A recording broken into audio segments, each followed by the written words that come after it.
Bismillah. Assalamualaikum warahmatullahi wabarakatuh.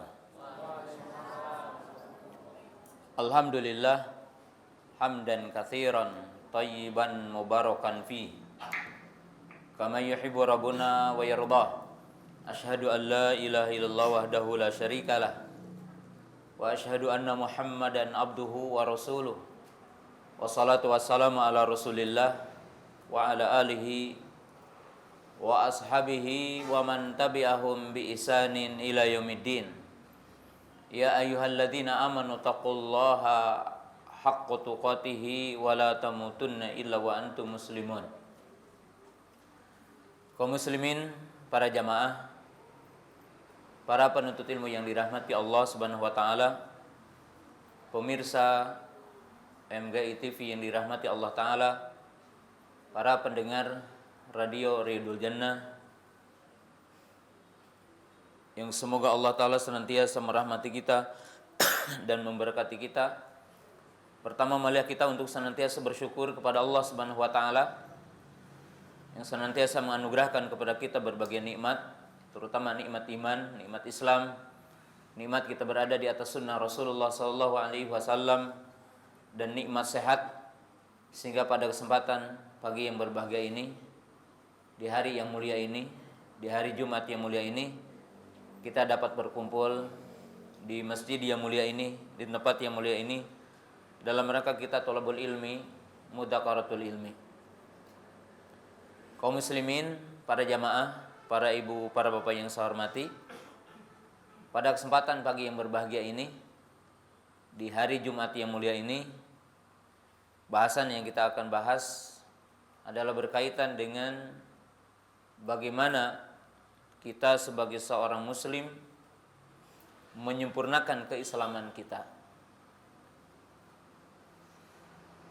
Kenapa seorang muslim atau seorang mukmin wajib mengetahui tentang keislamannya dan wajib dia menyempurnakan keislamannya?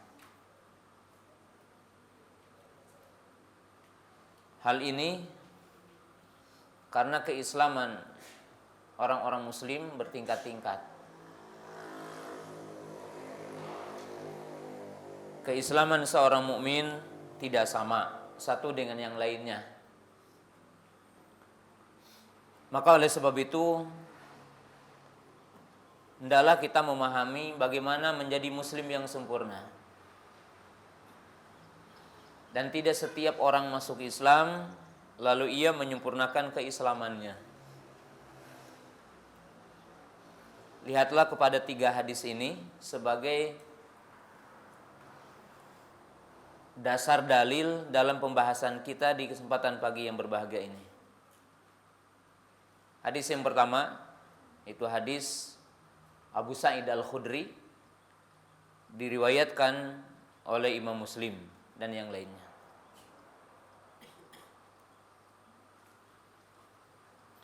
Baginda Rasulullah mengatakan, "Ida aslamal abdu fahasuna islamahu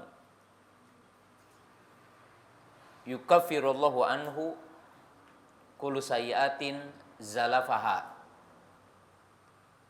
Nabi SAW mengatakan, "Ida aslamal abdu," apabila salah seorang hamba masuk Islam, fahasuna islamahu, lalu ia membaikkan keislamannya. Dalam arti di sini menyempurnakan keislamannya.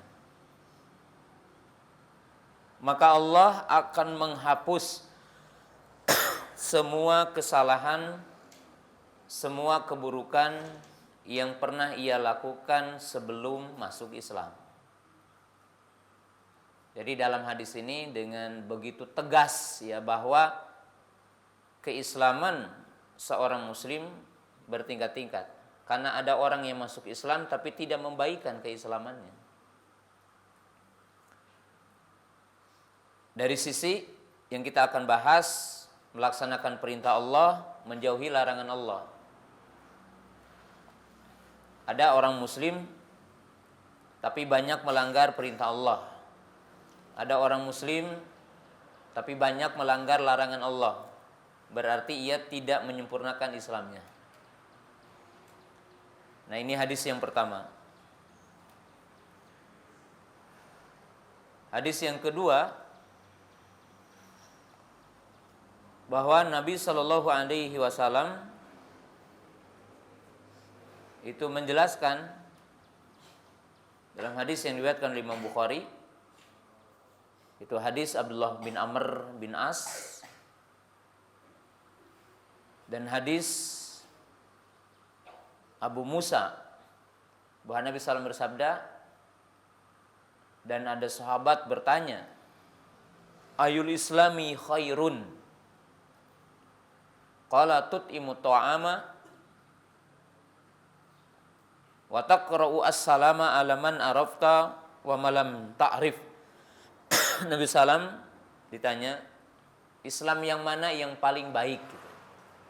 Jadi Nabi SAW ditanya, ayul islami afdal, ayu islami khairun, Islam yang mana yang paling baik? Atau dalam bahasa lain, muslim yang mana yang paling afdal, muslim yang mana yang paling baik? Yaitu seorang muslim yang suka memberi makan, seorang muslim yang suka mengucapkan salam, baik kepada yang dikenal ataupun tidak dikenal. Berarti di sana ada muslim tapi tidak sebaik derajat keislaman orang ini, yaitu muslim yang pelit salah satunya. Muslim yang tidak suka bersedekah, muslim yang tidak suka berinfak, ya muslim tapi bukan muslim pilihan. Di sini menunjukkan bahwa keislaman itu bertingkat-tingkat. Hadis yang ketiga adalah hadis Abdullah bin Amr bin As, di mana Nabi SAW berkata, al-muslimu man salimal muslimuna min lisanihi wa yadihi. Al-muslimu man salimal muslimuna min lisanihi wa yadihi. Al-muslimu, al katanya di sini menunjukkan lil kamal, istighraq. Artinya menunjukkan mukmin yang sempurna, muslim yang sempurna adalah yang selamat muslim yang lainnya dari lisan dan tangannya. Ya, di sini disebutkan bahwa muslim yang baik, muslim yang sempurna adalah yang tidak melakukan kezaliman. Muslim yang baik itu tidak membunuh, tidak hasad, tidak iri, tidak dengki, tidak mencuri, tidak melakukan kezaliman-kezaliman. Itu muslim yang sempurna. Berarti di sana ada muslim tapi bukan muslim yang sempurna. Ada muslim mungkin yang pernah membunuh, muslim tapi mencuri, muslim tapi pernah menganiaya orang lain, muslim mencerca orang lain, muslim yang menghina orang lain. Maka dia dikatakan muslim tapi bukan muslim pilihan.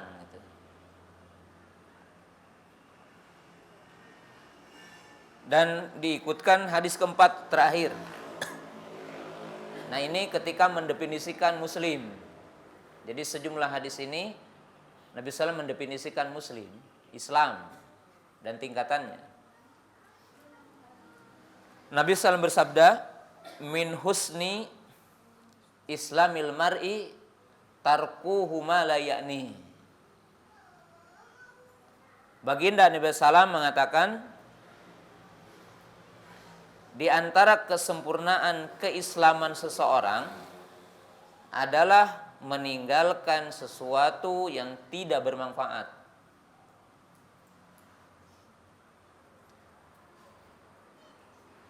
Maka ini kesempurnaan, dan mungkin ini tingkatan tinggi orangnya gitu. Muslim yang sangat tinggi tingkatannya. Karena orang muslim pada hadis yang keempat ini punya karakter, punya sifat yang lebih dari muslim-muslim yang tadi.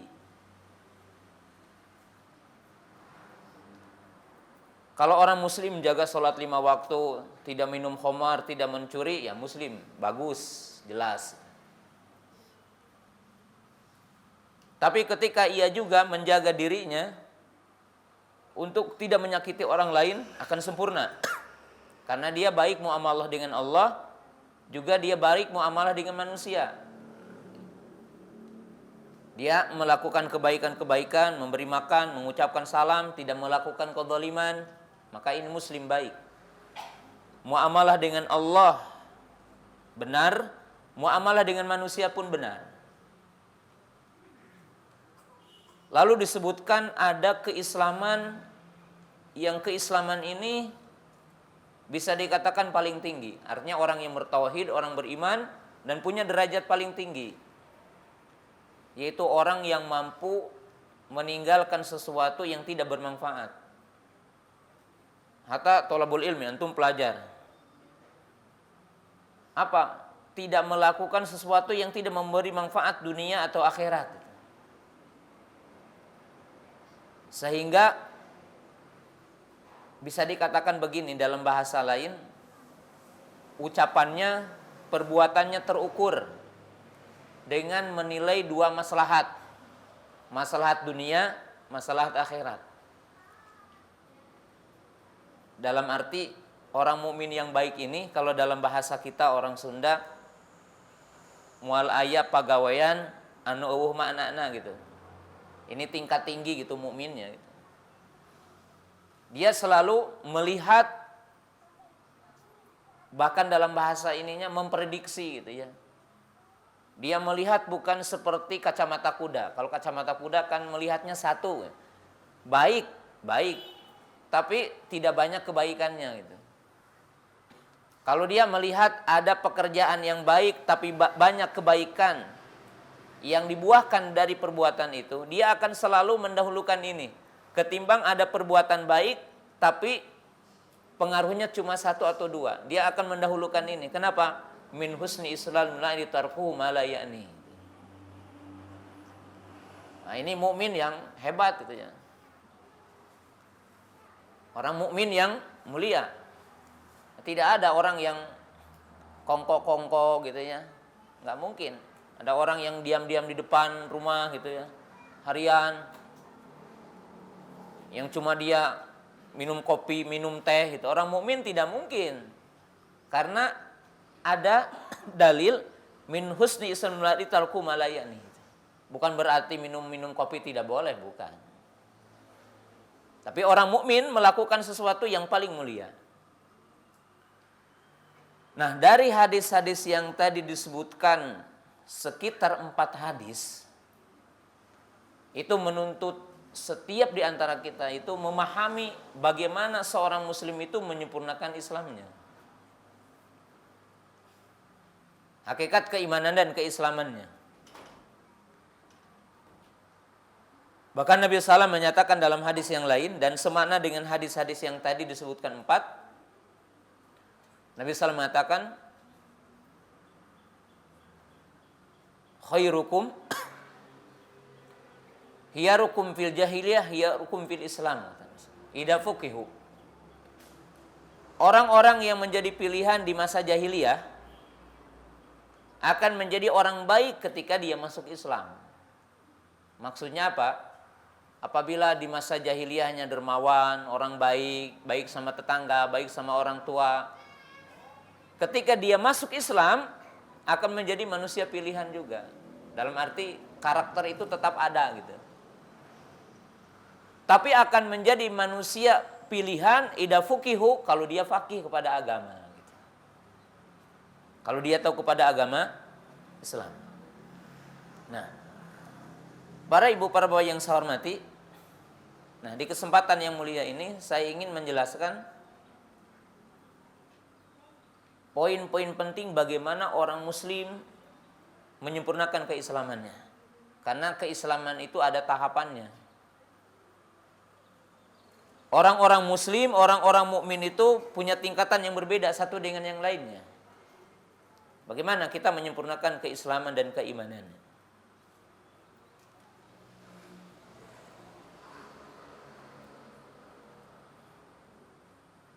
Yang pertama, di antara pokok inti dari Islam adalah ikhlasul ubudiyati lillah wal bara'atu minasyirki.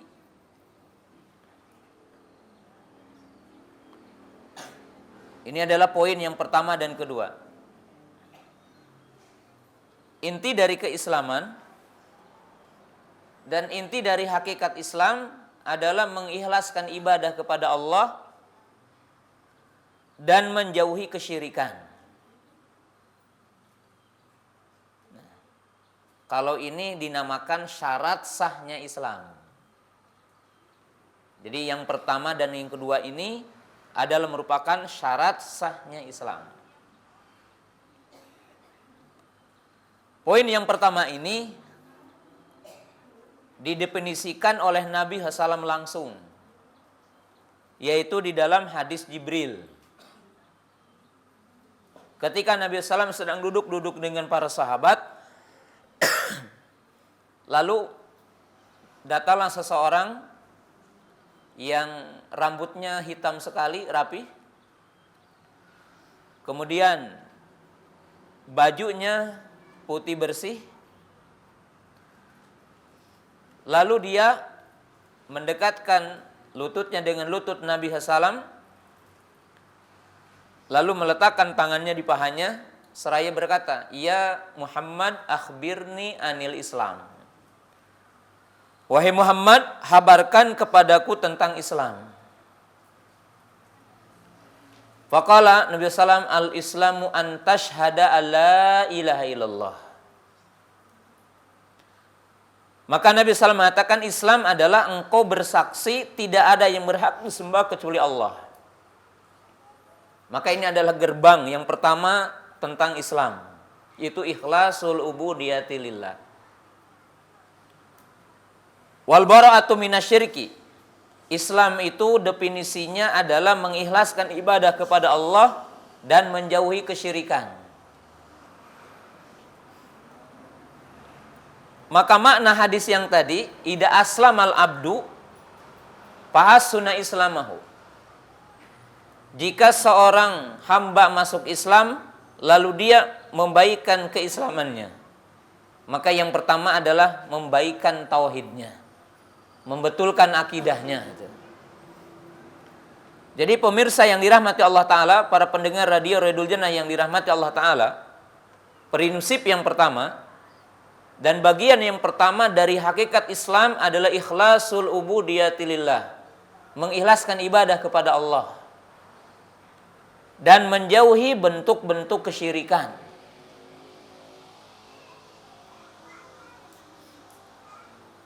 Dan ini adalah merupakan syarat yang pertama, merupakan pintu gerbangnya. Sehingga Nabi SAW menjelaskan dalam ungkapan beliau, itu dalam hadis. Lihat dalam dua hadis. Hadis yang pertama beliau mengatakan apa? Umirtu an uqatilan nas hatta yashhadu an la ilaha illallah. Kata beliau, aku diperintahkan untuk memerangi manusia agar mereka bersaksi tidak ada yang disembah kecuali Allah. Barang siapa yang bersaksi dengan kalimat ini, maka dia telah terjaga darahnya, jiwanya, hartanya, dan urusannya diserahkan kepada Allah. Jadi Nabi SAW menjelaskan poin ini. Yang kedua, beliau mengatakan, bu'istu baina yaday sa'ah bikasris sonami. Aku diutus di penghujung hari kiamat, menunjukkan hari kiamat telah dekat, untuk menghancurkan berhala-berhala. Artinya supaya tidak ada di muka bumi ini yang disembah selain Allah. Maka itu adalah poin dari keislaman, inti dari keislaman. Maka seorang muslim wajib dia mengikhlaskan ibadahnya kepada Allah dan wajib bagi dia untuk mengingkari, menjauhi semua peribadahan kepada selain Allah. Dan ini hakikat Islam. Dan ini hakikat dinul Islam. Oleh sebab itu para ibu para bapak yang saya hormati, Al-Quran yang 30 juz, 114 surah, 6.600 sekian ayat, isinya adalah tauhid. Sebagai argumentasi mengajak manusia agar mentauhidkan Allah. Isi Al-Quran itu. Sekedar contoh, minimalnya ada 5 dalil dalam Quran, bukan hanya 5. Di pagi hari ini saya menyebutkan 5 itu. Di dalam Al-Quran setidaknya disebutkan 5 dalil, 5 argumentasi yang menjelaskan kepada manusia bahwa yang berhak disembah hanya Allah. Tidak boleh menyembah kepada selain Allah. Tidak boleh berdoa, meminta, beristighosa, beristighfar kepada selain Allah Ta'ala. Dalil yang pertama, itu surah Ad-Dariyat. Ini ayat yang paling populer, setiap orang insya Allah hafal. Bahwa Allah mengingatkan tujuan dan hikmah penciptaan manusia untuk beribadah kepadanya. Wa ma khalaqtul jinna wal insa illa liya'budun. Ini dalil yang pertama. Dalil yang kedua, bahwa Allah mengingatkan dalam surah Al-Baqarah ayat 21, panggilan yang pertama dalam Quran, mencek bahasa Sunda mah seruan parentah anu pertama dina Quran eta parentahna tauhid gitu. Ya ayuhan nasu budu. Kata-kata panggilan kepada manusia bukan panggilan untuk sholat, bukan panggilan untuk puasa, bukan panggilan untuk jihad. Tapi panggilan yang pertama dalam Quran adalah panggilan untuk mentauhidkan Allah. Ya ayuhan nasu budu Rabbakumul ladzi khalaqakum wal ladzina min qablikum la'allakum tattaqun. Ini dalil yang kedua. Yang ketiga, bahwa Allah Ta'ala menyebutkan dalam Quran hikmah dan tujuan para rasul diutus. Kenapa Allah mengutus para nabi? Kenapa Allah mengutus para rasul? Untuk mengajari manusia agar beribadah hanya kepada Allah. Walaqad ba'atsna fi kulli ummatin rasula an ibudullaha wajtanibut taghut. Sungguh kami telah mengutus kepada setiap umat seorang utusan yang isinya, wahai kaumku, sembahlah Allah dan tinggalkanlah taghut, setiap yang disembah selain Allah. Maka Al-Quran menjelaskan hikmah Allah mengutus para nabi, mengutus para rasul untuk mengajari manusia bertauhid. Nah, ini dalil yang ketiga. Dalil yang keempat, Allah mengasih tahu bahwa seluruh kitab-kitab yang diturunkan Allah, termasuk sebelum Quran, Taurat, Injil, Zabur, dan yang lainnya yang tidak disebutkan nama-namanya, isinya sama, pokoknya tauhid. Maka Allah berfirman, ya ahlal kitabi ta'alau ila kalimatin sawa'in bainana wa bainakum alla na'budu illallah. Maka Allah berfirman, kemarilah kepada kalimat yang sama. Artinya kalimat ini disepakati dalam seluruh kitab, diajarkan dalam seluruh kitab. Yaitu apa? Sembahlah Allah Ta'ala dan tidak ada sembahan selainnya. Ini dalil yang keempat. Dalil yang kelima, bahwa Allah Ta'ala berdalil dengan menyebutkan makhluk-makhluknya. Dalam istilah para ulama berdalil dengan tauhid rububiyah. Dalam arti, kalau para ibu, para bapak dan kaum muslimin tahu yang menciptakan bumi dan alam semesta hanya Allah, yang mengatur, yang memiliki hanya Allah, maka mesti tempat yang diminta hanya satu adalah Allah. Karena orang yang meminta kepada selain Allah berarti itu rusak fitrahnya. Karena orang yang lurus fitrahnya, bahwa dia mesti meminta kepada zat yang maha mampu. Zat yang maha mampu. Seperti dalam ayat yang tadi, ketika Allah memerintahkan beribadah kepadanya, Allah mengatakan, yang menciptakan kamu, yang menciptakan sebelum kamu, yang menjadikan bumi ini hamparan, yang mengeluarkan buah-buahan, yang menurunkan hujan. Dan disebutkan dalilnya. Kalau yang memiliki hanya satu adalah Allah, yang mencipta hanya satu adalah Allah, yang mengatur, yang menghidupkan dan mematikan, yang memberi manfaat, yang memberi madarat hanya Allah, maka mesti yang diminta hanya satu, yaitu Allah. Nah, maka para ibu, para bapak yang saya hormati, masuknya seseorang kepada Islam, maka ia mesti mentauhidkan Allah dan menjauhi setiap yang disembah selain Allah Ta'ala. Karena ini adalah pintu gerbangnya. Ya. Islam ini akan membatalkan semua akidah dan semua keyakinan yang bertentangan dengan Islam. Maka di sini mesti membaikkan Islamnya. Saya akan berikan 2 contoh di sini berkaitan dengan akidah dan membaikkan Islamnya. Contoh yang pertama,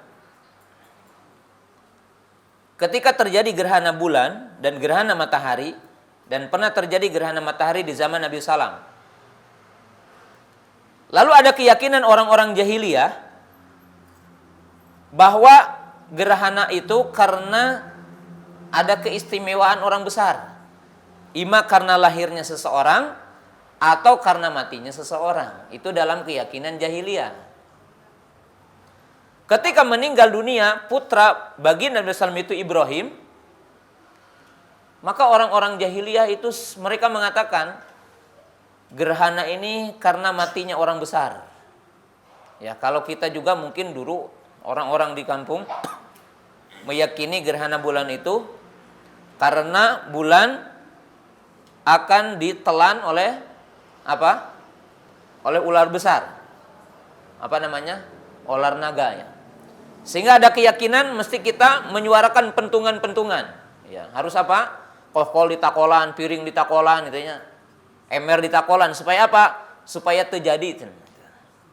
Bukan sholat gitu. Nah, maka Islam membatalkan keyakinan itu. Maka Nabi SAW mengatakan, inna syamsa wal qamara ayatani min ayatillah. La tankashifani limauti ahadin wala li hayatihi. Wa innama yuhaifullahu bihima ibadah. Fa idza ra'aitumhuma fasallu wadhkurullaha wa tasaddaqu ila akhirih. Kata Nabi SAW, sesungguhnya gerhana bulan dan matahari itu 2 di antara ciri-ciri kebesaran Allah. Gitu. Allah yang menciptakan keduanya dan Allah yang menjadikan gelap keduanya. Bukan karena matinya seseorang atau hidupnya seseorang. Kalau kalian melihat keduanya, maka sholatlah, bertakbirlah, bertasbihlah, dan bersodakohlah. Gitu. Jadi di sini Islam membantah keyakinan menyimpang. Dalam arti para ibu, para bapak, kalau masuk Islam, ya benarkan dulu akidahnya. Gitu. Baru Islamnya benar. Contoh yang kedua, yaitu berkaitan dengan bulan ini, Safar nih. Ada apa sih dengan bulan Safar?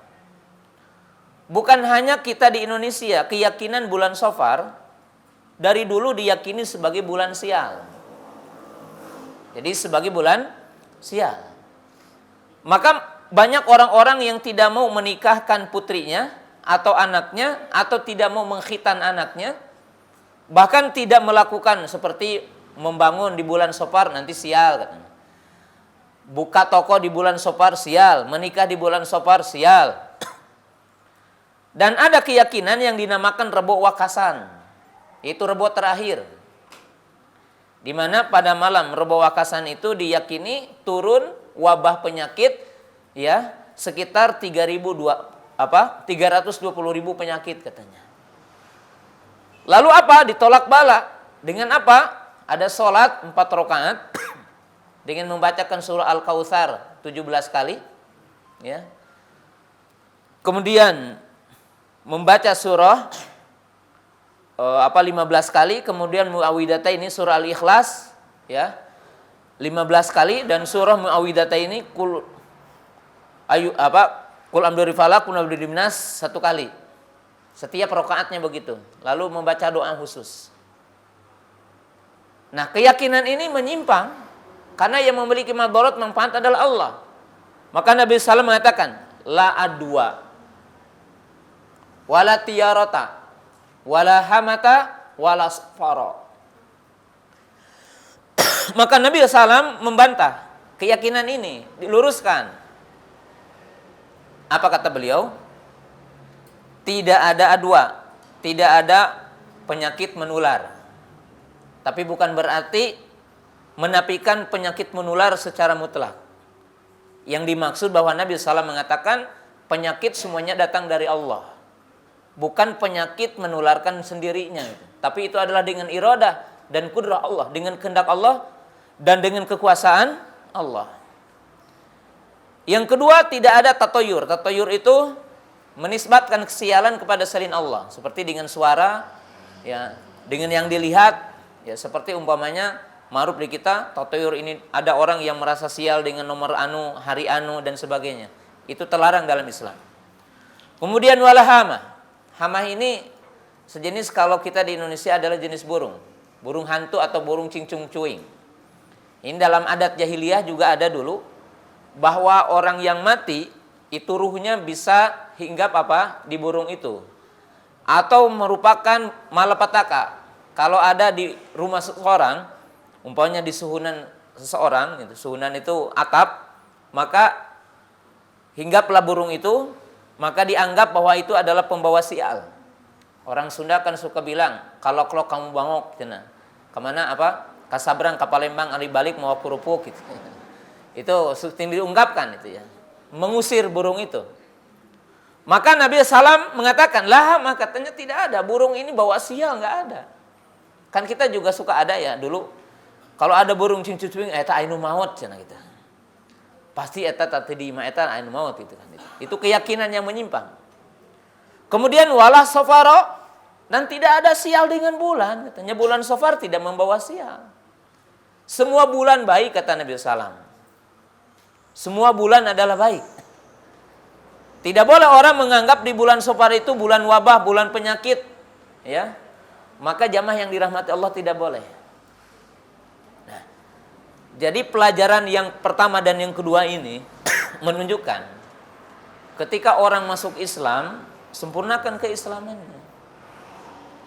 Bagaimana seorang muslim menyempurnakan keislamannya? Yaitu dengan cara dia meluruskan akidahnya dari akidah yang menyimpang dari Islam. Dari semua keyakinan yang menyimpang dari Islam. Karena itu adalah keislaman yang benar. Dan contoh yang terakhir untuk yang pertama dan yang kedua. Para sahabat akan perang. Orang-orang jahiliyah punya kebiasaan. Suka bertabaruk dengan pedangnya ke sebuah pohon. Supaya menjadi kuat ya pedangnya itu. Maka mereka menggantungkan pedangnya di situ. Lalu sebagian para sahabat berkata, ij'alan adata anwatin kama lahum datu anwat, katanya. Buat bagi kami seperti bagi mereka. Maka Nabi SAW membantah keyakinan itu. Membantah keyakinan yang menyimpang, agar orang bertawakal kepada Allah, agar orang hanya meminta kepada Allah, agar orang hanya mengharap kepada Allah Ta'ala. Nah, kita lihat contoh yang terakhir di sini. Nabi SAW melihat ada orang ada gelang di tangannya, ada gelang di tangannya. Tapi tidak semua gelang adalah jimat, enggak ya. Ada gelang tentunya orang hanya keindahan.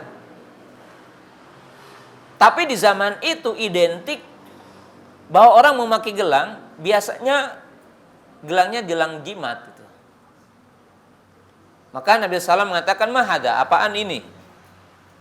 Maka orang itu mengatakan katanya adalah penolak bala. Jadi orang itu mengatakan penolak bala. Lalu Nabi SAW mengatakan tidak akan menambah bagimu kecuali kesengsaraan, katanya. Lalu Nabi SAW mengatakan sesungguhnya jimat-jimat dan jampe-jampe adalah syirik katanya. Jadi orang bergantung kepada jimat, batu ali umpamanya gitu ya, keris atau apa saja, itu adalah bagian dari kesyirikan.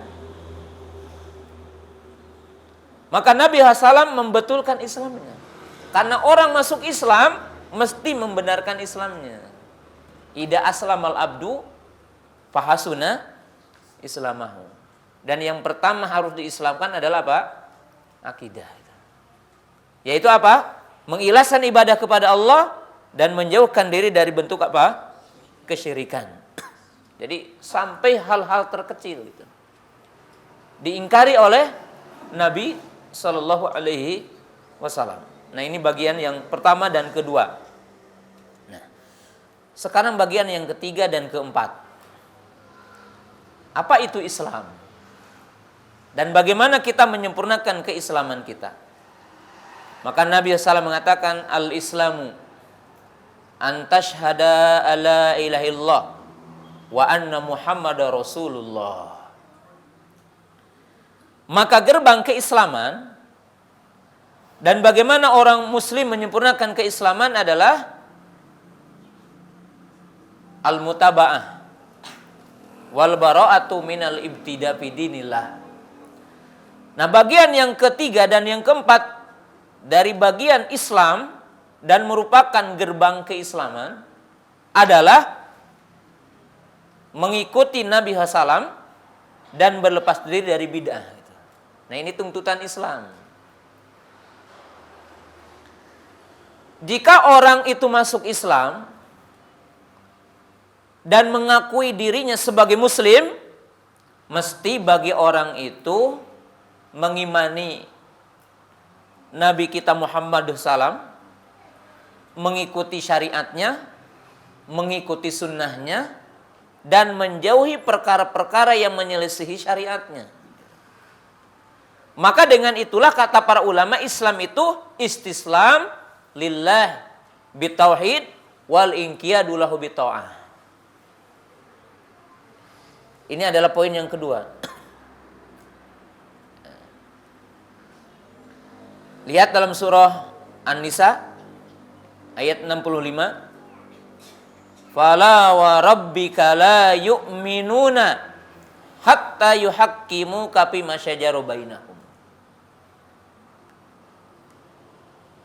Allah berfirman, demi Rabbmu, demi Tuhanmu,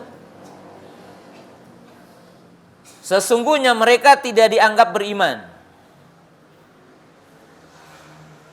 Jadi Allah seolah-olah di sini menafikan, meniadakan keimanan dari seseorang, sehingga seseorang itu betul-betul bertahkim kepadamu, berhukum kepada sunnahnya. Tsumma la yajidu fi anfusihim harajan mimma qadaita wa yusallimu taslima. Kemudian tidak terdapat dalam diri mereka rasa berat terhadap apa yang ditetapkan oleh Nabi Muhammad SAW. Nah, ini keislaman. Nah, maka maknanya seseorang menyempurnakan Islamnya adalah membaikkan ketaatannya. Artinya menyempurnakan ketaatannya. Karena Islam itu menuntut taat, Pak.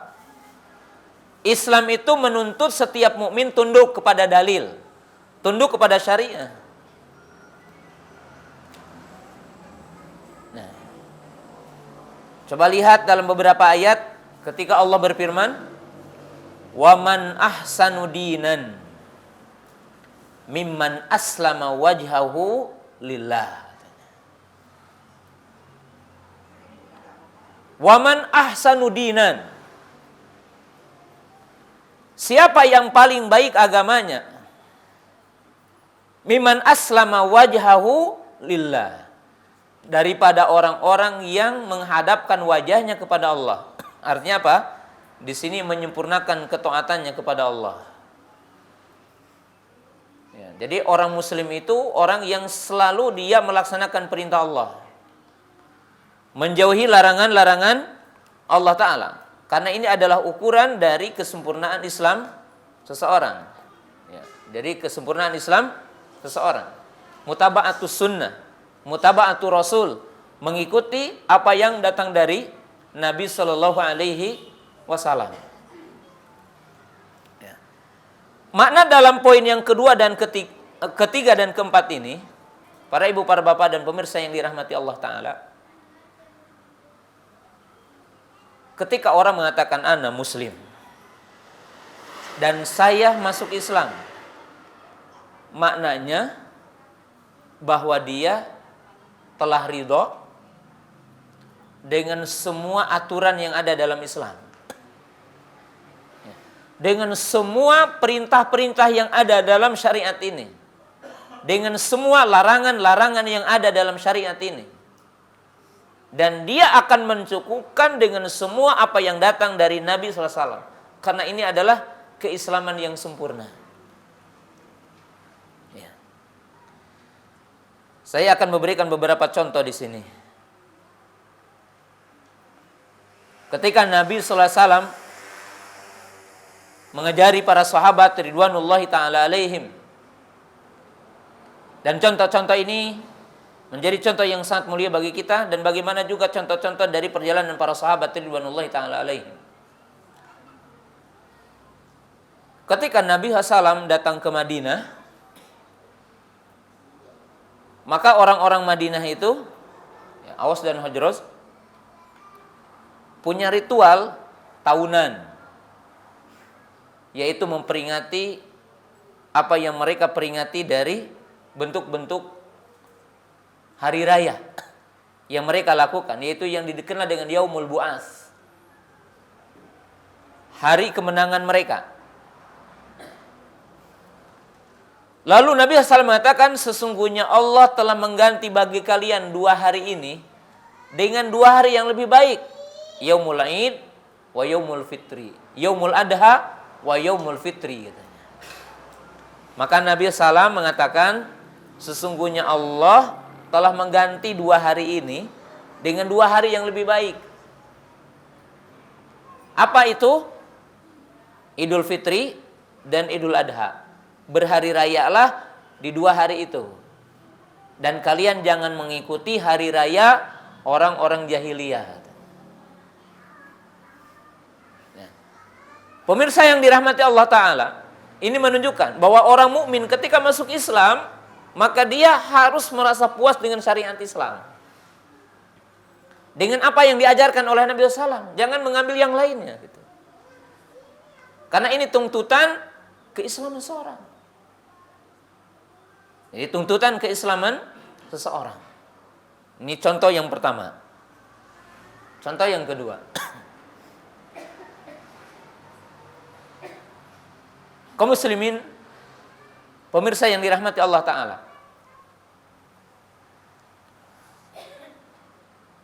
Nabi Shallallahu Alaihi Wasallam melihat orang Yahudi itu mengkucilkan wanita ketika haid.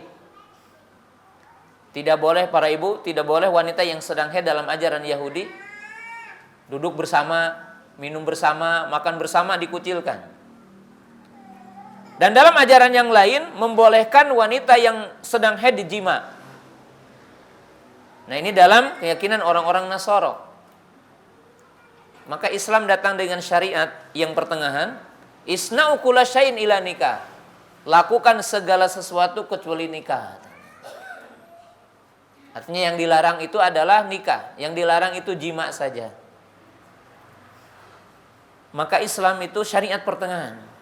Dan orang dituntut untuk melakukan agama ini. Nah, ini contoh-contoh yang sederhana bahwa Islam itu syariat. Yang orang mukmin itu ketika dia masuk Islam, dia harus merasa cukup dengan syariat ini. Dia tidak boleh berpaling dengan syariat manapun. Karena dia adalah menghapus kepada yang sebelumnya. Menghapus kepada yang sebelumnya.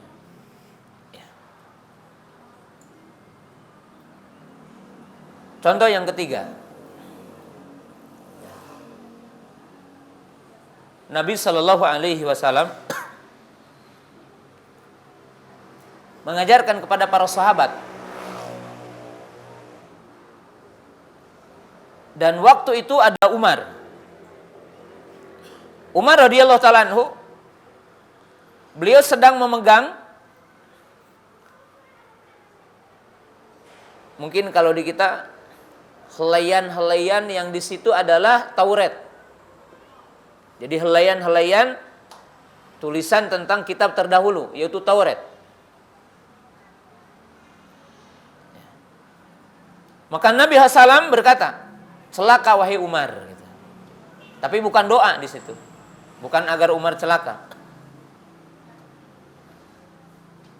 Di mana beliau mengatakan, seandainya Nabi Musa alaihissalam masih hidup, maka tidak ada keleluasaan bagi beliau kecuali beliau itu harus mengikuti apa yang aku bawa. Nah, itu Islam ya. Jadi Islam itu menuntut setiap orang agar beragama dengan syariat Nabi kita Muhammad SAW. Agar melakukan dengan apa yang dilakukan oleh Nabi kita Muhammad SAW dalam semua kehidupan. Ya. Maka Nabi SAW memberikan contoh dan mengungkapkan dengan 3 ungkapan. Pertama, sallu kama ra'aitumuni usolli. Man tawadha'a nahwa wudu'i hada. Khudu'ani manasikakum. Dalam wudu kata beliau, barang siapa yang berwudu seperti wuduku ini. Salatlah kalian sebagaimana kalian melihat aku salat. Dan tunaikan ibadah haji sebagaimana kalian melihat aku haji. Ini tuntutan. Dan tuntutan Islam itu tidak boleh melakukan apa saja yang tidak diajarkan oleh Nabi SAW. Nah, kita berikan contoh dalam poin yang keempatnya ini. Ya. Dan ini tentunya berkaitan dengan poin yang ketiga tadi. Nabi SAW mengajari hal mungkin yang dianggap oleh kita sepele. Wudu. Kalau para ibu, para bapak, arek wudu sabara kali wae ge cenah teu naon lah alus gitu. Rek wudu nepi ka mana wae nepikeun ka kelek kitu wudu itunya. Ini wudu tangan, mencuci tangan sampai apa? Ketiak. Mungkin baik-baik saja menurut kita. Tapi Nabi SAW mengajari kita wudu sekali, 2 kali atau 3 kali. Dan Nabi SAW memberikan batasan-batasan. Tangan sampai siku. Kaki sampai kedua mata kaki. Batasan muka, batasan kepala. Apa kata Nabi SAW? Paman zada faqabola ma'au asa'a katanya. Ketika beliau mengajarkan 3-3, 2-2, maka beliau mengatakan siapa yang melampaui dari apa yang aku telah ajarkan ini, dia telah berbuat zalim dan dia telah berbuat kesalahan fatal katanya. Kenapa? Karena dia menganggap baik apa-apa yang aku tidak anggap baik. Itu beragama ya. Jadi keislaman seseorang itu menuntut bahwa orang itu merasa nikmat dengan apa yang diajarkan Nabi SAW. Nah, kemudian saya akan berikan contoh ungkapan para sahabat. Umar Ibn Khattab radhiyallahu ta'ala anhu mengajari kita bahwa agama itu tunduk patuh itu. Kata beliau ketika mencium Hajar Aswad, inni a'lamu annaka la tanfa wa la tadur. Wahai batu hidung lah gitu bahasanya. Saya teh apal cenah anjeun teh mere manfaat teh mere madarat. Wahai batu hitam, aku itu tahu engkau tidak memberi manfaat dan tidak memberi madarat. Laula anni ra'aitu Nabi sallallahu alaihi wasallam yuqabbiluka ma qabaltuka. Kalaulah aku tidak melihat Nabi sallallahu alaihi wasallam menciummu, aku tidak akan menciummu. Berhubung agama itu adalah tunduk bukan dengan akal, ya saya tidak menimbang dengan akal katanya. Karena Nabi SAW melakukan ini, ya aku lakukan saja gitu. Karena Islam itu ketundukan itu. Konsekuensinya seperti itu. Ya tidak bertanya kenapa subuh 2 rakaat gitu ya. Kenapa Isya udah mau tidur kok 4 rakaat gitu. Biar pagi-pagi olahraga ya lebih banyak gitu ya. Kan tidak bisa pakai akal. Orang tunduk. Ali radhiyallahu ta'ala anhu berkata, ketika beliau mengusap khuf, mengusap kaos kaki atau mengusap sepatu. Qala law kana dinu bi ra'yi lakana asfalul khuffi aula bil lakana asfalul khuffi aula bil mashi min a'lah. Kata beliau, kalaulah agama dengan akal, maka mengusap bawah khuf lebih pantas karena ia menginjak tanah. Tapi Nabi SAW mengusap atasnya, ya saya juga cukupkan mengusap atasnya. Dan ini Islam, istislam. Tidak dengan akal, tidak dengan perasaan. Oh ini bertentangan dengan adat istiadat. Oh ini bertentangan dengan, enggak ya. Islam itu istislam. Nah, maka para ibu yang dirahmati Allah Ta'ala, seseorang itu menyempurnakan keislamannya apa? Menyempurnakan ketaatannya. Menyempurnakan ketundukannya, di mana dia tidak menentang apa yang datang dari Rasulnya. Dia tidak membuat perkara yang baru dari apa yang telah dijelaskan oleh Nabi-Nya Sallallahu Alaihi Wasallam. Ini adalah Islam, dan ini adalah hakikat Islam. Ini berarti 4 poin pentingnya. 4 poin penting. Yang kelima, apa itu Islam? Nabi SAW mendefinisikan Islam setelah menyebutkan 2 poin tadi yang menjadi 4 poin. Beliau mengatakan wa tuqimas salata wa tutiyaz zakata wa tasuma ramadan wa hajjul baiti man istata ilaihi sabila. Apa makna dari hadis ini? Maka wajib kita pahami al-islami dinul amal. Islam itu agama amal. Dalam arti orang muslim itu wajib menampakkan amal-amal Islam. Orang muslim itu wajib menampakkan amal-amal Islam. Dan disebutkan oleh Nabi SAW, ada 4 amalan pokok yang merupakan amalan dalam Islam, yang merupakan syiar yang sangat besar. Salat, zakat, puasa, haji. Maka maksudnya orang itu masuk Islam dan membaikkan Islamnya, yaitu menunaikan rukun Islam yang 4 ini. Artinya rukun Islam yang 4 setelah rukun yang pertama, yaitu syahadatan. Nah, sekarang kita tahu kedudukan sholat, kedudukan zakat, kedudukan puasa, kedudukan haji dalam Islam. Nah, ini satu kemestian. Maka orang-orang muslim, orang-orang mukmin wajib menampakkan amalan-amalan ini yang merupakan syiar terbesar dari syariat Islam ini. Ya, adanya adzan, adanya masjid, adanya sholat berjamaah, ini syiar yang menunjukkan tentang jati diri keislaman, dan tempat itu dikatakan tempat atau negara dinamakan negara Islam. Adalah berkaitan dengan suara adzan, sholat berjamaah, tegaknya sholat 5 waktu, adanya imam rawatib. Itu bagian-bagian yang besar. Ya.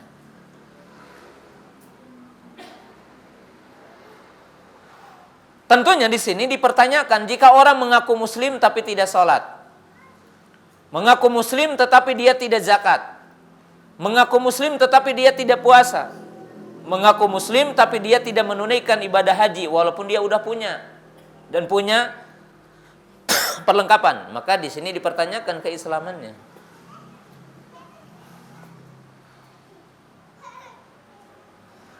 Sehingga Nabi SAW menjelaskan tentang kedudukan sholat ya, dalam beberapa hadis yang seolah-olah, dan ini pendapat banyak ulama, mereka mengatakan bahwa siapa yang meninggalkan sholat 5 waktu ya, dan dia tidak melaksanakan sholat 5 waktu, maka banyak para ulama yang mengatakan dia tidak dikatakan muslim. Ya, walaupun dia meyakini wajibnya sholat.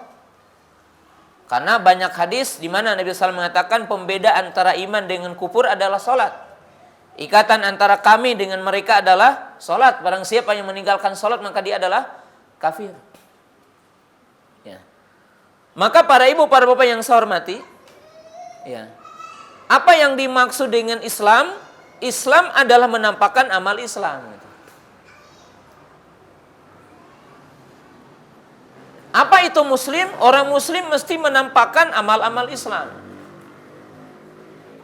Bagaimana mungkin orang mengatakan muslim tapi tidak nampak amal Islam? Yang merupakan pokok dan syiar-syiarnya. Tidak sholat, tidak zakat, tidak puasa. Ya. Maka Nabi SAW mengatakan, al-islamu anta syahada ala ilaha illallah wa tuqimus shalah wa tu'ti zakah wa tasuma ramadan wa hajjul baiti man istata ilaihi sabila. Itu definisi Islam. Mesti ada amal yang zahir. Syariat. Jadi di sini adalah syariat, hukuman. Ya. Orang muslim mesti mengamalkan amalan-amalan kebaikan. Mesti nampak padanya syiar-syiar Islam. Mesti nampak pada dirinya adalah amal-amal Islam. Karena ini adalah hakikat Islam. Jadi sholat 5 waktu. Ya. Sehingga dalam hadis Anas bin Malik radhiyallahu ta'ala anhu dikisahkan bahwa Nabi SAW apabila akan menyerang satu daerah, maka beliau menangguhkan sampai waktu sholat subuh.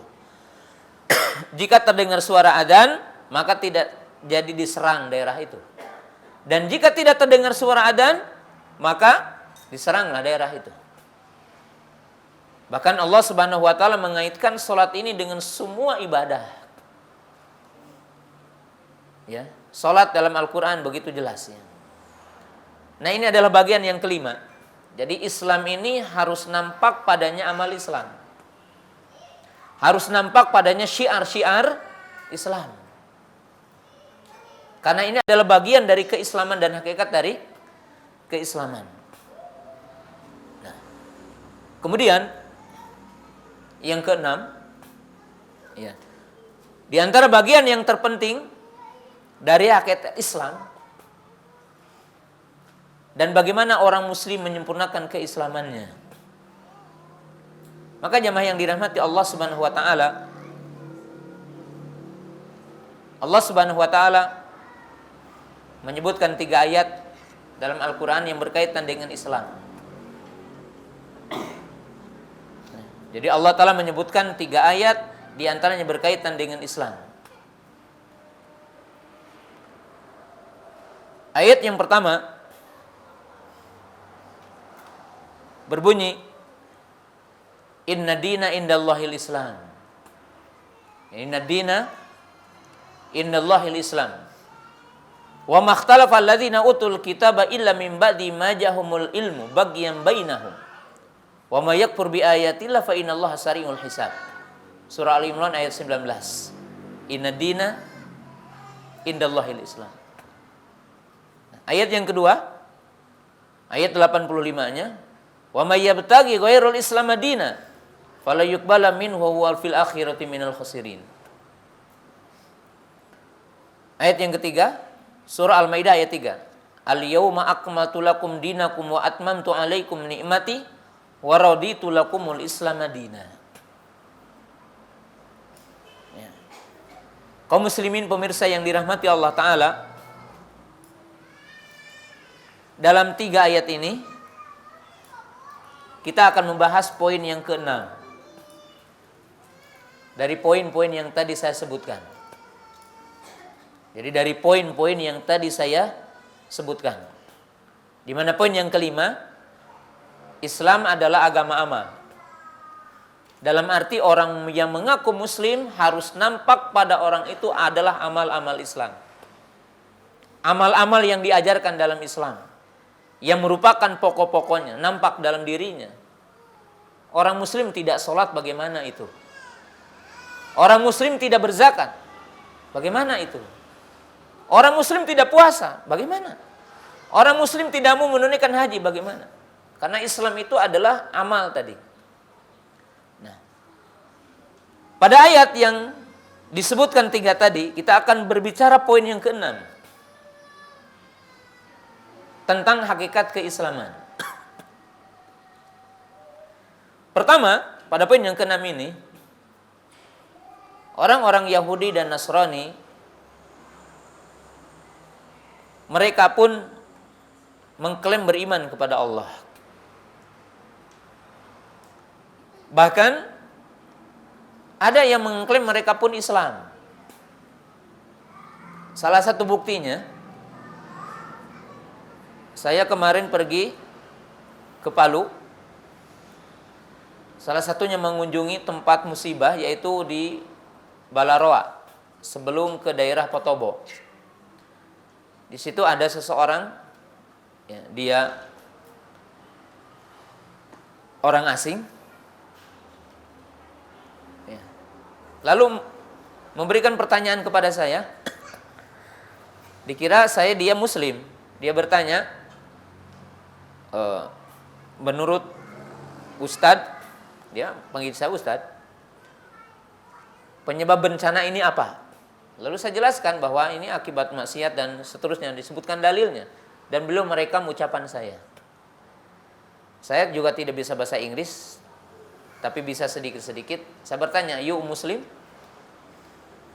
Kamu Muslim?" "Ya Muslim, saya iman kepada Allah." "Terus agamakum apa?" "Nasrani." "Tapi saya memakai kitab yang masih asli," kata dia. Jadi kitabnya kitab asli, Taurat atau Injil yang asli. Dia ngaku begitu. Kata orang itu, "Tahu nggak mana Islam?" "Ya Islam tunduk kepada Allah," kata dia. Jadi kata dia, Islam itu tunduk kepada Allah. Berarti katanya saya Muslim. Ya. Lalu dialog sedikit dengan saya, tapi orang itu pergi.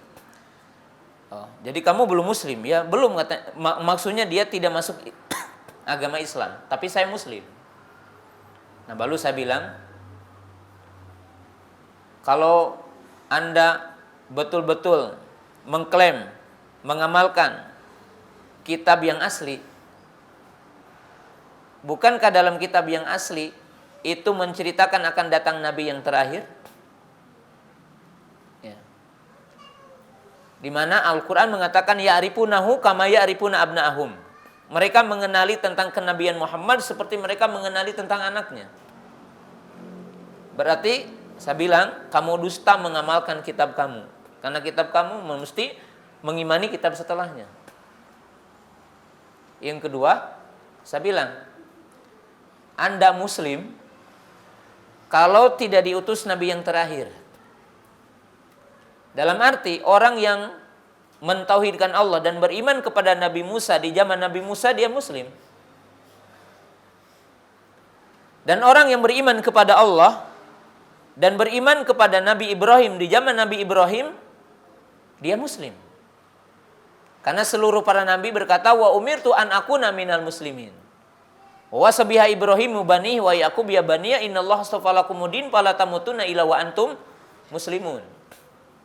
Ila wa antum muslimun. Maka setelah diutusnya Nabi Muhammad sallallahu alaihi wasallam, maka yang dinamakan muslim itu adalah orang yang beriman kepada Nabi kita Muhammad SAW, membenarkan kerasulannya, mengikuti syariatnya, mengimaninya, mencintainya, itu adalah muslim. Ya, itu adalah muslim. Ya. Jadi Allah memerintahkan Anda untuk beriman kepada Nabi terakhir. Dan yang tidak beriman tidak dikatakan Muslim. Ya. Tidak dikatakan apa? Muslim. Ya. Maka pemirsa yang dirahmati Allah Ta'ala, definisi Islam setelah datang Nabi Muhammad SAW adalah agama yang dibawa oleh Nabi kita Muhammad Sallallahu Alaihi Wasallam. Dan wajib diketahui agama itu hanya satu. Dan kebenaran itu adalah hanya satu, yaitu apa? Islam. Mana dalilnya? Yaitu dalil yang tadi, inna dina innallahil Islam. Wa may yabtaghi ghairil islami dinan fala yuqbal minhu wa fil akhirati minal khasirin. Nah, ini dalilnya. Jadi kebenaran itu hanya satu. Hak itu hanya satu, yaitu Islam. Dan ini menurut akidah kita. Menurut akidah umat Islam. Maka agama ataupun keyakinan seperti yang dinisbatkan tentang ajaran liberal itu adalah menyimpang dari akidah Islam. Dari akidah Islam. Nah, ini poin yang pertama berkaitan dengan wajibnya meyakini kebenaran hanya satu, yaitu Islam. Ya.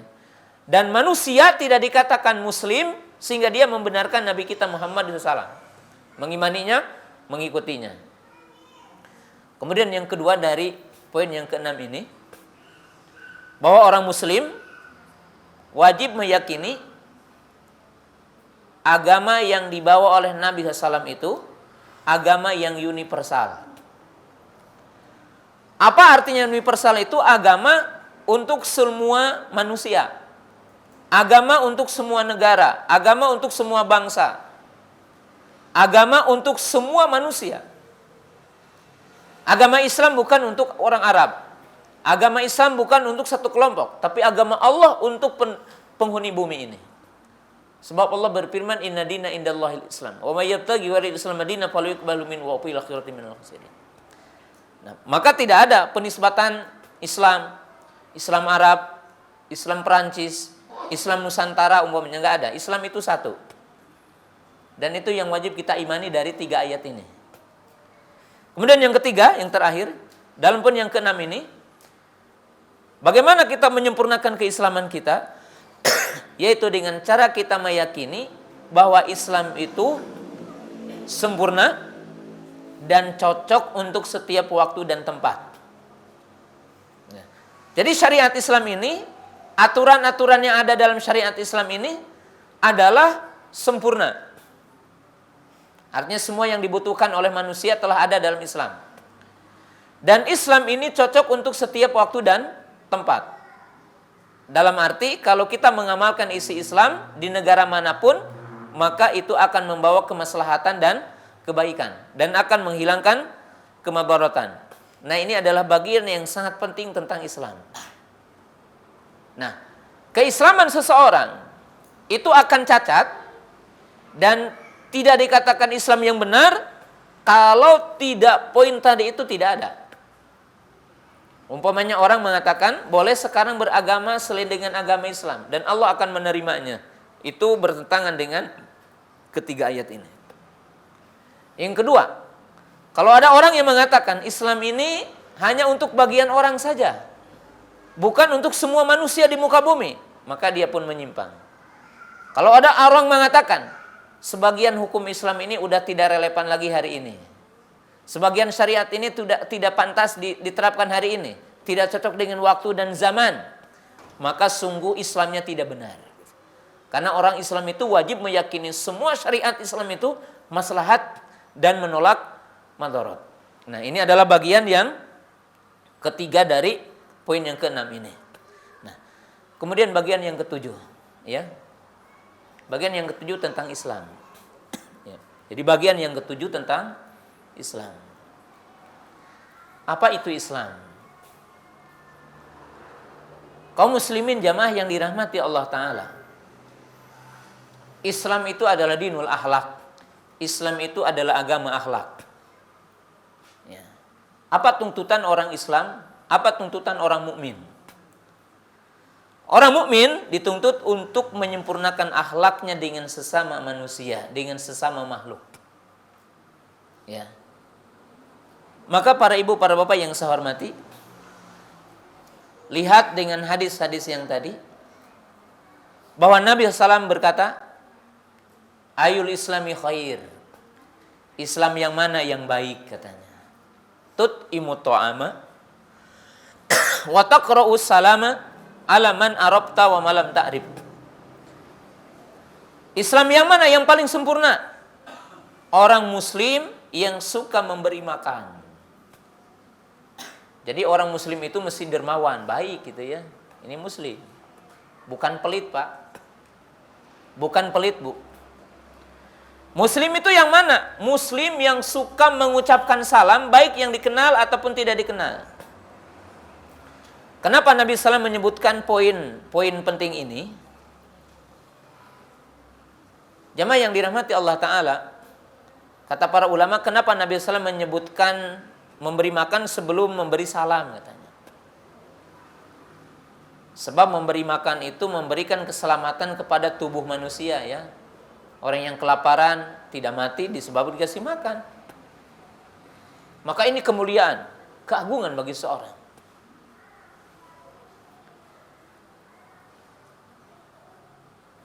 Adapun disebutkan mengucapkan salam kepada yang dikenal dan kepada orang yang tidak dikenal, maka perlu dipahami di akhir zaman, pemirsa yang dirahmati Allah Ta'ala, dan para ibu, para bapak yang dirahmati Allah Ta'ala, orang mengucapkan salam ini tidak ikhlas lagi nanti.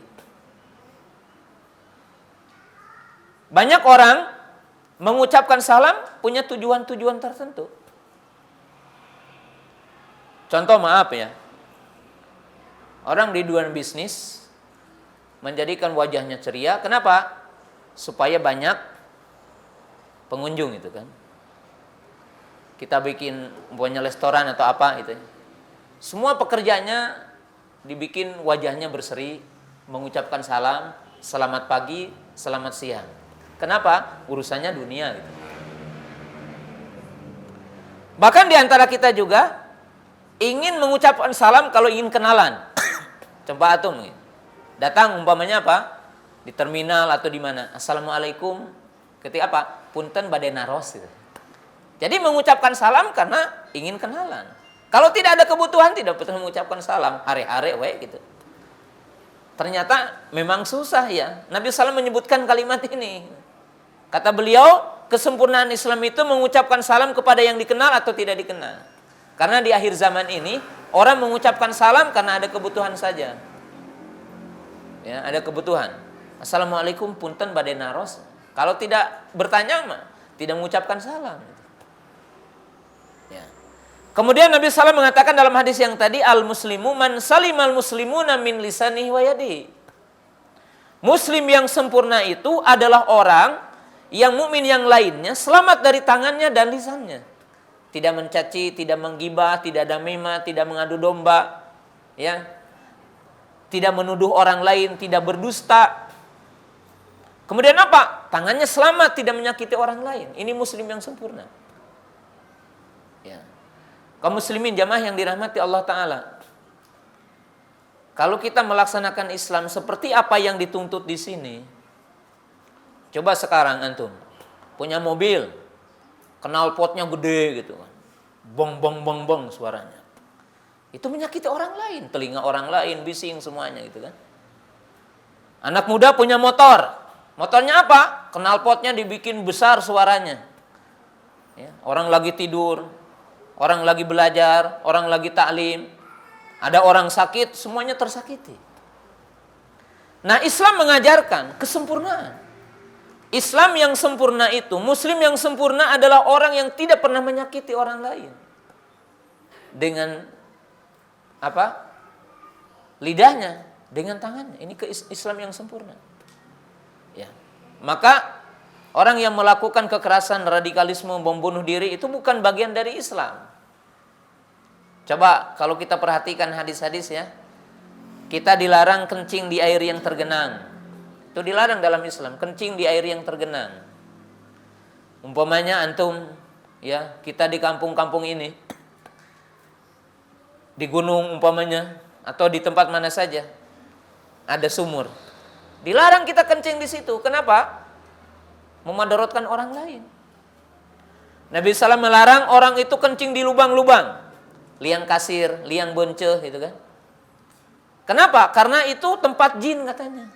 Maka banyak orang yang kencing sembarangan ditempelin jin sehingga dia kerasukan. Islam mengajarkan ini kesempurnaan itu. Ya. Ini Islam. Tidak mungkin ya ada majelis gibah, ibu-ibu duduk-duduk setiap hari gibah. Enggak ya. Menjaga lisannya. Tidak menuduh orang lain, tidak mencela orang lain, tidak menghina orang lain. Lidahnya itu indah. Karena orang muslim itu yang sempurna, yang mampu melaksanakan 3 perkara dengan saudaranya. Kata para ulama, kalau antum, kalau saya, kalau kita mampu melaksanakan 3 perkara, maka sempurnalah bagian akhlaknya. Yang pertama apa? Basasatul wajhi indaliko. Kalau ketemu wajahnya ceria gitu. Bikin orang lain senang. Yang kedua apa? Kaful adza, orang yang mampu senantiasa menghindari untuk tidak menyakiti orang lain. Yang ketiga balunada, selalu membantu, ringan tangan, ya, ingin membantu selalu. Ini orang baik gitu. Dan ini kesempurnaan Islam. Ini kesempurnaan Islam. Ya. Yang terakhir, ke-8, ya, karena mungkin waktunya untuk menyisakan sedikit pertanyaan. dan persiapan untuk Jumat ke-8. Karena orang muslim tadi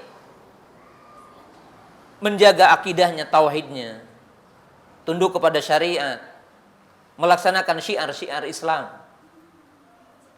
Baik muamalah dengan sesama manusia, ada bagian yang ke-8 yang di sini bagian penting. Bagaimana orang muslim itu menyempurnakan Islamnya. Wajib kita tahu, kata para ulama, ad-dunya salah satu ayyam. Para ibu, para bapak, pemirsa yang dirahmati Allah Ta'ala, dunia ini hanya 3 hari katanya. Al-amsi walam ya'ud, hari kemarin dan kita tidak akan pernah mendapatkannya lagi. Hari udah lewat, udah gitu. Dan kita akan selalu menyesal kenapa kita lalai. Yang kedua, al-yaum allati na'isu fiha walam ta'ud. Yang kedua, hari yang kita hidup hari ini dan tidak akan ada selamanya. Dia akan pergi. Yang ketiga, al-ghad walam nadri kaifa nakun. Dan yang ketiga adalah hari esok dan kita tidak tahu kita akan bagaimana. Perhatikan nih. Maka orang muslim harus memperhatikan waktu dengan seoptimal mungkin yang membuahkan manfaat. Maka kata Nabi SAW, min husni islamil mar'i tarkuhu ma la ya'ni. Di antara kesempurnaan seorang muslim adalah meninggalkan perkara yang tidak memberi manfaat baginya. Ya. Jadi orang muslim ini sempurna nih, kaidah cara beragama dia. Sampai kepada derajat nomor 8 ini. Ya. Kalau antum akan melakukan sesuatu, tanya. Lihat, ada manfaat dunianya enggak? Ada manfaat akhiratnya enggak? Ya. Rekreasi boleh? Boleh. Olahraga? Dituntut. Tapi tetap tanya. Rekreasi ini ada manfaatnya enggak gitu? Dia akan memilih tempat yang tepat. Dia akan memilih waktu yang tepat. Dia juga akan mengatur. Jangan setiap waktu rekreasi gitu. Ahad untuk apa? Ya ahad untuk rekreasi. Untuk taklimnya apa? Ya kapan-kapan saja. Enggak gitu. Dia harus tahu. Punya pertimbangan semuanya gitu. Olahraga. Olahraga untuk apa? Banyak mungkin santri umpamanya ya, olahraga tidak membuahkan apa-apa, bahkan besoknya sakit gitu. Ada ustadz, antum nih olahraga, tapi sakit besoknya apa? Kelebihan olahraganya gitu. Karena dia tidak tahu tadi ukurannya. Orang mukmin itu tahu ukuran, tahu takaran dalam setiap hal. Nggak akan ada orang bertanya umpamanya, maaf ya, kalau banyak kaum muslimin belum sependapat, merokok. Jangan bertanya tentang haram halal, dalilnya jangan dulu. Tapi orang bertanya, buat apa merokok? Adakah dari rokok ini yang bisa menjadikan badan kita kuat? Adakah sesuatu yang memberi manfaat kepada kita? Orang tanya. Tanya, ditimbang. Oh tidak ada, jangan dulu bertanya halal haram. Orang mukmin itu jauh daripada sekedar bertanya haram halal. Jadi bukan hanya itu yang ditanya. Orang mukmin itu maslahat atau enggak gitu. Ya. Dan sebagai pelajaran terakhir, saya ingin sampaikan di sini ya. Pelajaran-pelajaran yang diajarkan oleh para sahabat oleh Nabi SAW. Saya akan berikan 3 poin terakhir di sini.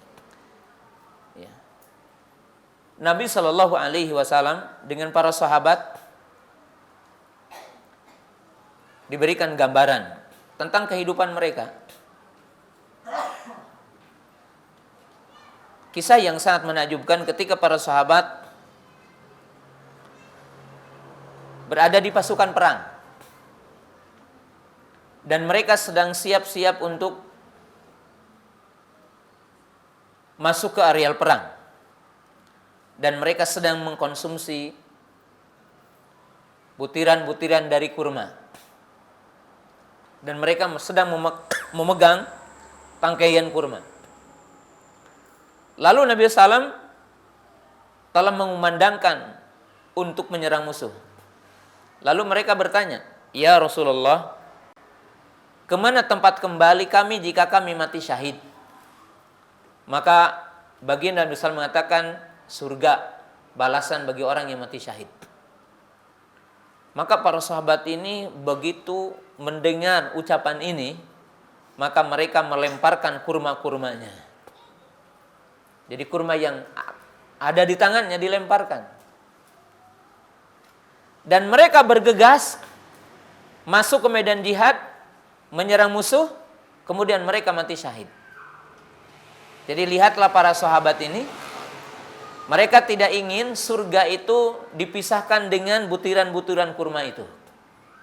Mereka sangat tahu waktu yang tepat mereka mati syahid. Dan ini adalah kemuliaan bagi mereka para sahabat ridwanullahi ta'ala alaihim. Ya. Contoh yang kedua, ini dari para ulama terdahulu. Di sini ada murid Imam Malik, dia dari Andalus. Jadi beliau dari Andalus. Duduk dengan Imam Malik rahimahullahu ta'ala. Tiba-tiba ada pasukan gajah. Malum di Madinah tidak pernah ada binatang yang dikenal dengan gajah di Madinah. Tidak pernah ada. Maka seluruh murid Imam Malik itu keluar dari majelisnya, ingin menyaksikan rombongan gajah. Tersisalah seseorang yang di situ duduk di hadapan Imam Malik, di mana semua mustaminya keluar dari majelis. Lalu Imam Malik berkata, "Kenapa Anda tidak pergi di saat orang-orang lain pergi?" Maka dia berkata, "Aku kesini untuk mengambil hadis darimu dan bukan untuk lihat gajah." Ini yang dinamakan fokus. Jadi orang mukmin itu melihat waktu yang tepat untuk melakukan apa saja. Ya, antum juga sama ya. Kalau antum duduk di sini ya untuk tahfidz ya tahfidz gitu. Untuk belajar ya belajar itu. Kapan mengoptimalkan waktu, dialah akan menjadi orang yang berharga. Dan yang ketiga terakhir, kaum muslimin jamaah yang dirahmati Allah Ta'ala, ada seorang tabi'in, dia dalam kondisi sedang syakratul maut, dan dihadiri oleh pihak keluarganya. Duduk, keluarganya berada di sampingnya. Lalu orang itu berkata, "Demi Allah," katanya, "aku di rumah ini membaca Al-Quran dalam sholatku tamat 3.000 kali." Jadi orang ini berkata, "Demi Allah, aku menyelesaikan bacaan Quran di rumah ini dalam sholatku 3.000 kali." Jadi 3.000 kali tamat. Kita udah berapa kali? Antum udah berapa kali tamat baca Quran? Beliau membaca Quran tamat 3.000 kali dalam waktu sholat. Sholat apa itu? Sholat malam. Berapa lama sholat malamnya? Ya kita tidak tahu. Tapi diungkapkan 3.000 kali beliau tamat. Nah, inilah orang-orang mukmin yang hebat yang mereka sangat paham dengan hadis tadi. Bahwa mereka tidak melakukan satu amalan yang tidak memberi manfaat. Tidak melakukan aktivitas, tidak melakukan satu kegiatan yang tidak memberi manfaat. Dan itu kesempurnaan Islam. Kesempurnaan Islam. Ya. Bukan berarti tidak boleh kita sama sekali tidak. Ya. Halal, tapi tidak menyempurnakan keislaman. Ya. Tidak semua yang halal harus kita lakukan dalam setiap saat. Orang mukmin melihat manfaat atau tidak? Selalu ya. Ya. Bahkan para ibu, para bapak, kecerdasan para sahabat contoh ya. Ini sebagai kalimat terakhir insyaallah. Abdullah bin Umar dengan Abu Hurairah melihat amal yang paling tepat baginya. Abdullah bin Umar berkata, jika puasa itu melemahkan hafalanku, maka aku membatalkan puasaku.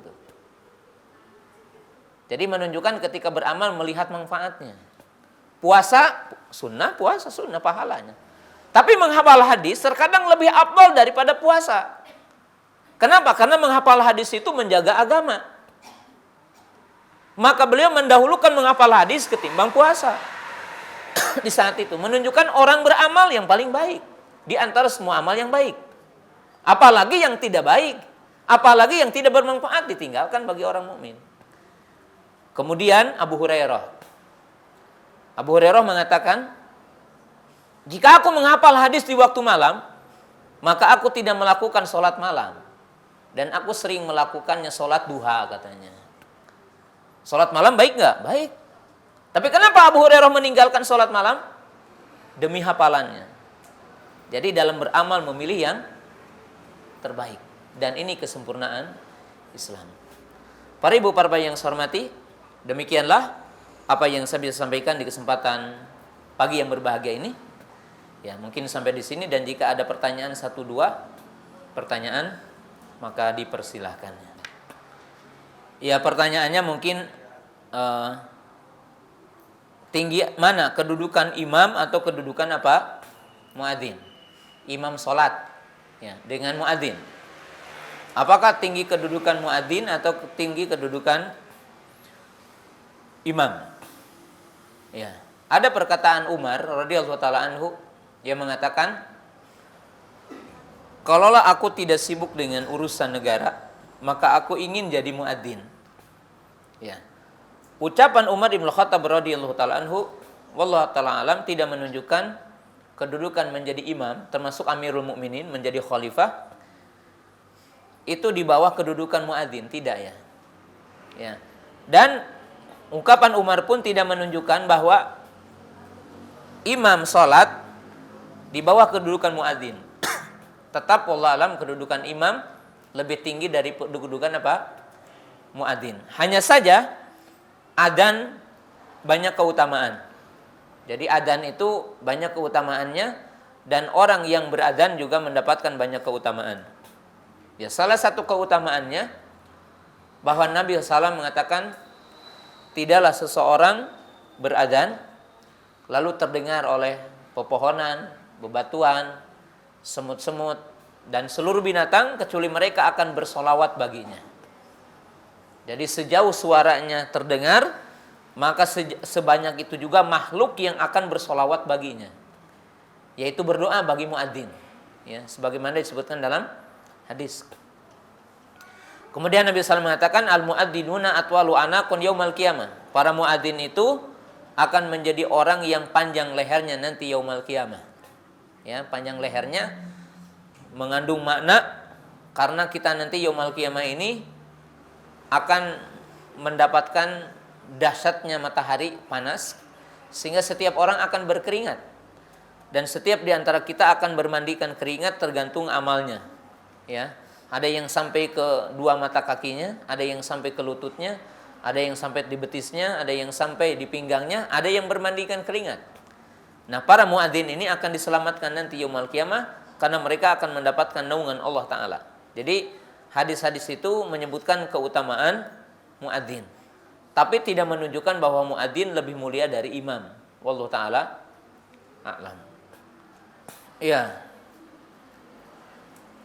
guru dengan murid memarahi atau mungkin menghukumnya. Tentunya dalam Islam juga tidak setiap bentuk menyakiti itu adalah akan mengurangi kesempurnaan Islam. Tidak ya. Karena dalam Islam itu ada bentuk menyakiti yang diperintahkan dalam syariat. Contohnya memerangi orang yang memerangi. Kemudian menegakkan kisos kepada orang yang membunuh. Meranjam pada orang yang berzina. Mendera kepada orang yang minum khamar. Dalam Islam ada. Dalam Islam ada itu. Dan itu tidak termasuk apa? Menyakiti yang dimaksud dilarang tadi. Bahkan itu adalah bagian dari syariat. Karena untuk menjaga kebaikan-kebaikan yang lainnya. Maka Allah berfirman, wa fil qisasi hayatun liulil albab. Ya. Kemudian bagi seorang guru, ya disyariatkan baginya, yaitu memberikan pelajaran kepada muridnya. Ya, memberikan pelajaran kepada muridnya. Bolehkah seorang guru marah? Marah juga bagian dari iman. Jadi marah bagian dari iman. Karena Nabi SAW mengatakan al-urul iman al-hubbu fillahi wal bugdu fillah. Bagian dari iman ataupun simpul iman adalah cinta karena Allah dan benci karena Allah. Jadi kalau orang marah karena Allah itu bagian dari iman. Ya. Kemudian bolehkah guru memberikan hukuman? Boleh. Ya. Tapi ya tentunya hukuman yang mendidik semuanya ya. Seperti Nabi SAW mengatakan, ajarkan anak pada umur 7 tahun sholat dan pukullah pada umur 10 tahun apabila dia tidak sholat. Ya, tidak sholat. Tapi para ibu, para bapak yang saya hormati dan demikian juga guru ya, hukuman dalam bentuk menghukum ya dalam dunia apapun itu dikatakan bukan poin yang pertama ya. Karena hukum asal dalam mengajar dan dalam berdakwah itu rahmah, yaitu lemah lembut asalnya, tidak menggunakan hal-hal yang tadi ya. Dan itu hukum asal di dalam pendidikan ya. Seperti contoh yang sederhana bagi kita ya. Anak boleh dipukul atau tidak? Jawabannya ya tentunya boleh. Tapi pukulan yang tidak melukai dia ya. Pukulan yang memiliki makna pendidikan ya. Tapi ada pesan bahwa memukul bukan awal dari pendidikan. Tapi memukul adalah bagian dari pendidikan. Awalnya bukan memukul, mendidik itu. Dalilnya mana? Tadi kan, ajari anak 7 tahun untuk sholat. Jangan tiba-tiba para bapak, para ibu memarahi anak, padahal tidak pernah mengajari anak sholat. Gitu. Tiba-tiba nunggul gitunya, diajarinya tidak. Nah itu yang keliru. Dan hadis yang tadi, para ibu, para bapak yang saya hormati,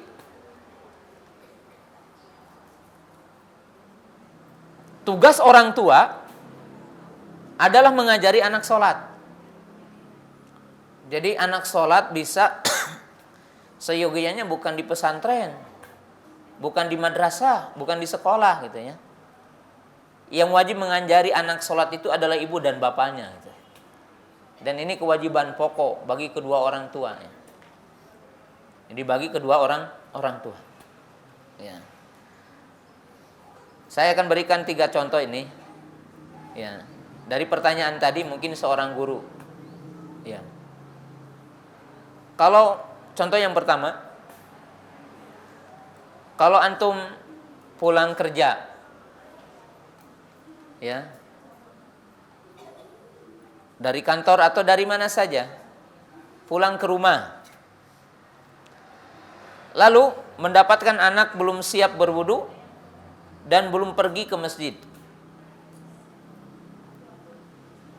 pasti langkah yang paling mudah dan langkah yang paling gampang untuk dilakukan orang tua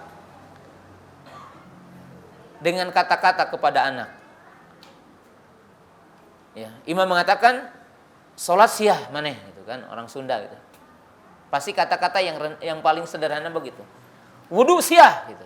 Pasti kan gitu ya. Setiap orang tua umumnya seperti itu. Tapi kita lupa dengan sisi lain. Gitu. Pernah nggak ketika antum pulang dari kerjaan, yang pertama diberikan hadiah gitu, bukan kata-kata yang tadi. Ketika pulang, nah, bapak punya hadiah nih, dibagi semua anaknya. Habis dikasih hadiah, udah wudu belum? Belum, ayo wudu gitu. Nah jarang orang tua yang melakukan poin kedua ini. Yang paling gampang tadi gitu. Siah sholat gitu. Sholat siah, wudu siah gitu. Gitu aja gitu. Ya. Padahal asal mengajar itu rahmah gitu. Nah, kita jarang melakukan poin yang kedua gitu. Pokoknya gitu. Atau umpamanya pulang dari pekerjaan. Ya. Bahkan mungkin ini lebih berat ya. Kalau antum punya anak 5 tahun, 10 tahun. Ada nggak yang mungkin sulit ya? Antum bilang, siapa yang pertama mau digendong bapak gitu. Ini padahal masih keringatan gitu ya. Antum bilang, siapa yang mau paling pertama digendong bapak gitu. Itu sebelum apa-apa menggendong. Habis itu baru dia ngajak sholat, ngajak wudu gitu. Nah, ini kemuliaan itu ya. Tapi sulit itu ya. Sulitnya. Nah, contoh yang kedua, guru. Ya, guru. Yang tergampang sama guru kan gini, yang paling gampang. Pokoknya antum kalau belajar di sini harus setiap harinya satu muka. Ya. Hari ini paginya murojaah, siangnya tambahan, sorenya dites yang tadi hafalan. Terus gitu. Yang tergambar itu kalimat itu gitu. Tapi jarang seorang guru itu mampu memberikan motivasi kenapa Anda harus hafal sekian.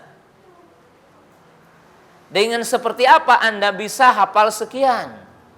Nah, guru jarang melakukan ini gitu. Bisanya hanya menyebutkan pokoknya kamu harus bisa lah gitu. Nah, ini yang kelirunya gitu, yang kelirunya. Contoh yang ketiga. Dan ini lumrah ya di setiap kita hari ini.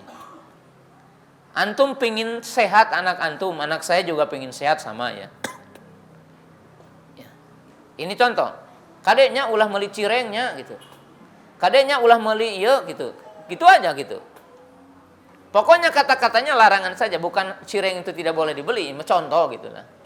Pagi-pagi gitu ya. Ulah meli cireng, ulah meli iya gitu. Tapi anak tidak pernah tahu gizinya seperti apa, makanan apa yang mesti dimakan. Makanan ini kenapa tidak boleh dimakan, dia tidak pernah tahu. Pokoknya yang dikenal itu larangan orang tuanya aja lah gitu. Pokoknya kata-kata tidak boleh yang didengar telinganya itu gitu.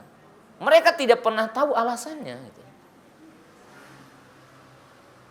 Nah, kalau ingin tahu Bu, ini namanya pendidikan error gitu.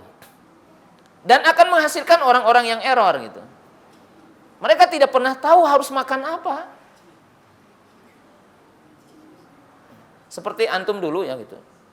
Pokoknya cek ustadz tidak boleh, tapi tenyaho naon alasanana gitu, tidak boleh. Harus begini gitu. Nah, barangkali para ibu, para bapak yang saya hormati, demikianlah apa yang saya bisa sampaikan di kesempatan pagi yang berbahagia ini. Mudah-mudahan bermanfaat bagi kita. Dan dari pembahasan ini pemirsa yang dirahmati Allah Ta'ala, bahwa kita sebagai muslim hendaklah kita menyempurnakan keislaman kita. Hendaklah kita sebagai seorang mukmin menyempurnakan keimanan kita sehingga sampai kepada muslim yang sempurna, yang disyaratkan oleh Allah Ta'ala dalam Quran dan Sunnah Rasulullah Sallallahu Alaihi Wasallam. Subhanakallahumma bihamdika asyhadu an la ilaha illa anta astaghfiruka wa atubu ilaik. Assalamualaikum warahmatullahi wabarakatuh.